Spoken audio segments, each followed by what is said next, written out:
Gasulla, mucha gente le conviene pagarse el pasaje, me paso unos días en Chile y me traigo un televisor si es que lo necesito. Miguel Boyano, economista, muy buenos días, ¿cómo va? Miguel Boyano, Sí, ¿qué tal, Luis? Buenos días. muy bien.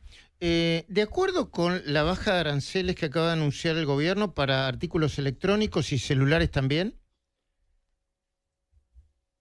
¿Y cómo no estar de acuerdo? No sé, es menos impuestos para los argentinos, es más ingresos más baratas, que la plata que no estaba gastando de más en esas cosas la pueda gastar en otra cosa.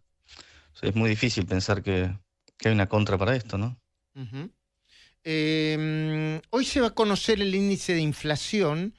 Algunos consultoras dicen que va a estar cerca de 3, algunos dicen un poquitito menos, otros dicen un poquitito más, que sería de cualquier manera bastante menos del 3,7% que se conoció en marzo.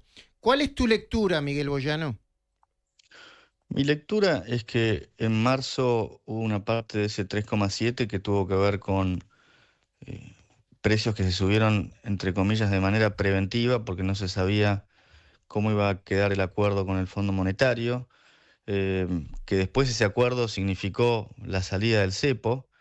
Me parece que la indicación de la Ciudad de Buenos Aires en 2,3, que creo que fue la semana pasada el anuncio, 2,3% de inflación en abril, y hace pensar que hay buenas chances de que la inflación esté por debajo del 3%, lo cual lo que quiere decir es que la salida del cepo no tuvo impacto en los precios y que continúa este proceso de desinflación que me sorprende. Podamos ver una inflación mensual debajo del 2%, junio, julio, es de difícil saber, pero definitivamente hay que pesos, no se emiten pesos y el gobierno quita pesos de circulación, superávit fiscal, con lo cual em, este camino descendente de la inflación continúa y bueno, eso tiene un montón de implicancias, como por ejemplo reducción de la pobreza, porque menos inflación quiere decir justamente eso también, ¿no? Eh, Se cortó. o- Ah, no. No, quizá lo estén llamando justo eh, en directo en este momento. no, lo que pasa es que lo que ¿Estás en un lugar? Sí, Poca señal, tal vez. tenés poca señal. Vamos a ver si sí, recuperamos. A ver, tenés poca señal. A ver si lo llamamos de nuevo, ¿sí?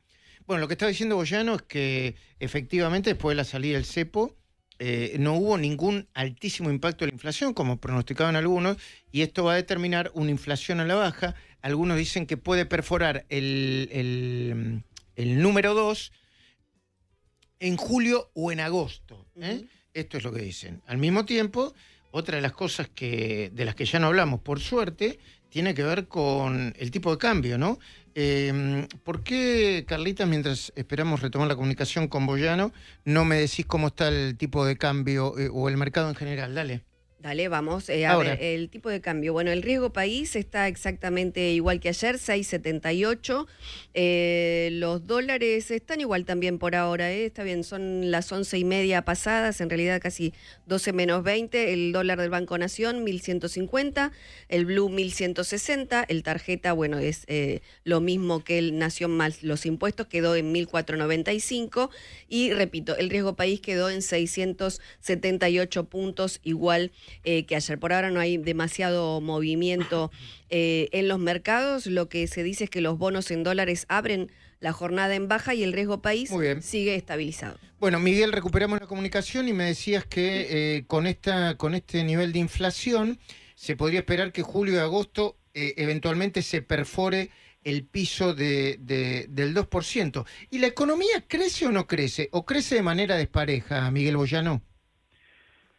La economía crece, lo que pasa es que, vamos a decir, cuando uno compara este año con el año pasado, si bien estás con un crecimiento que está en la zona del 6%, todavía no se llega a recuperar los niveles que teníamos previo al gran derrumbe del 2023. Me parece que eso es lo que está un poco en el ideario popular, ¿no? Es decir, volver a ese nivel de actividad que, si recordamos, el gran derrumbe de la actividad fue en el segundo semestre del 2023.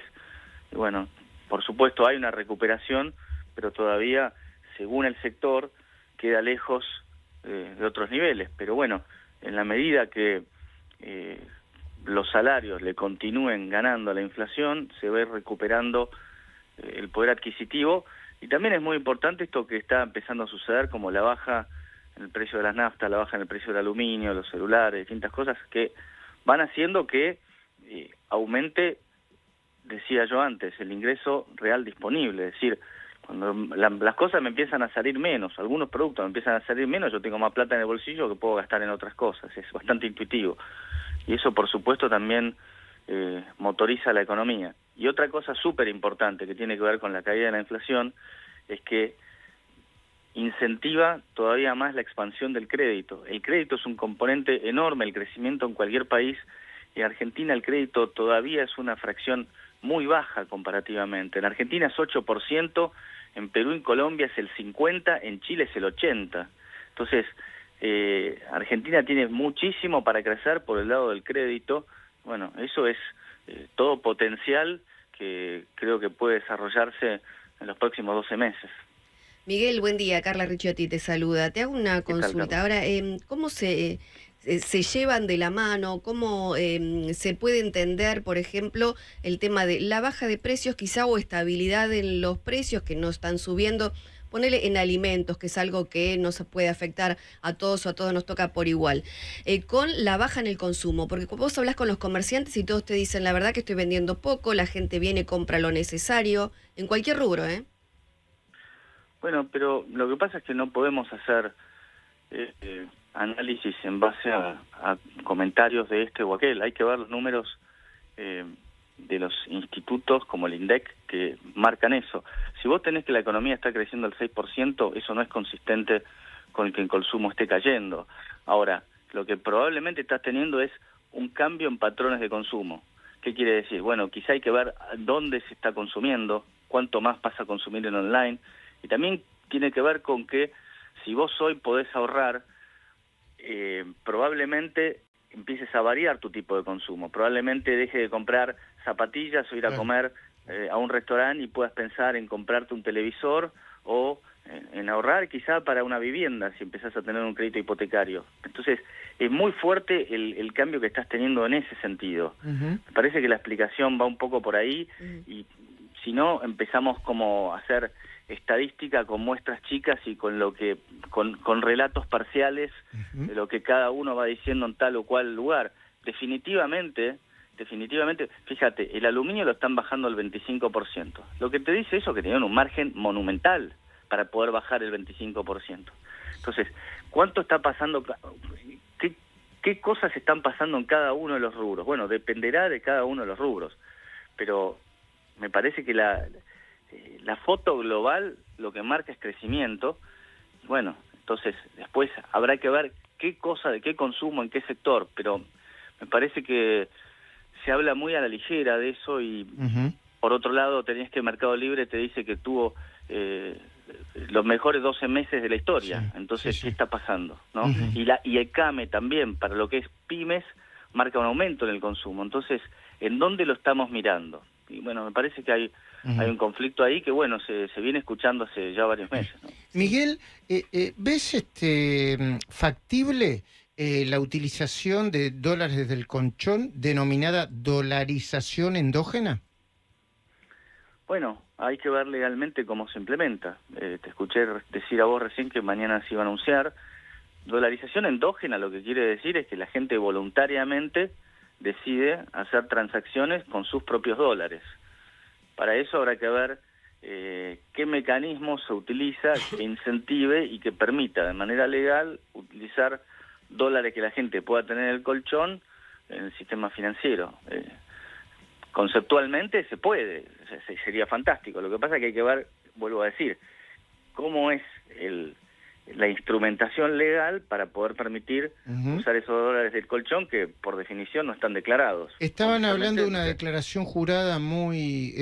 estaban revisando normas, ¿no? Por ejemplo, porque la norma del último blanqueo decía que implicaba un perdón fiscal hasta 2038, creo que hay que cruzar todo ese tipo de datos, pero estaban hablando de una declaración jurada simple, muy parecida a la que se le pide a los contribuyentes en los Estados Unidos. Yo no conozco en detalle, pero eso sería una herramienta. Y voy a esperar a ver cómo es el costado legal, porque me parece que la clave es acá, es eso, cuál es la norma o cuál es la forma de implementarlo desde el punto de vista legal contable. Pues la parte económica es más o menos intuitiva, porque por supuesto, si se pueden empezar a usar un montón de dólares que están no declarados, tenés una remonetización de la economía y sí, tenés la posibilidad de que se utilicen los dólares para hacer un montón de transacciones, pero el éxito o no de la medida me parece que va a depender del camino legal que pueda construirse, ¿no? Parece que ayer Milei, digo, no es que no desconfíe de uno de nuestros oyentes que cada tanto escribe y que sigue muy en detalle lo que dice el presidente Milei, antes de terminar el discurso, dijo que quizás se terminaba de cerrar el Banco Central cuando esos dólares ya circulen con más naturalidad. ¿Sería probable eso? Bueno, acá voy un poco más atrás. Me parece que al presidente a veces no es que a veces, es sorprendente cómo piensan que él cambia de idea. Él siempre habló de dolarizar y siempre habló de cerrar el Banco Central. Ahora, muchas veces escucho gente, no, bueno, menos mal que dejó esa idea loca de cerrar el Banco Central y dolarizar.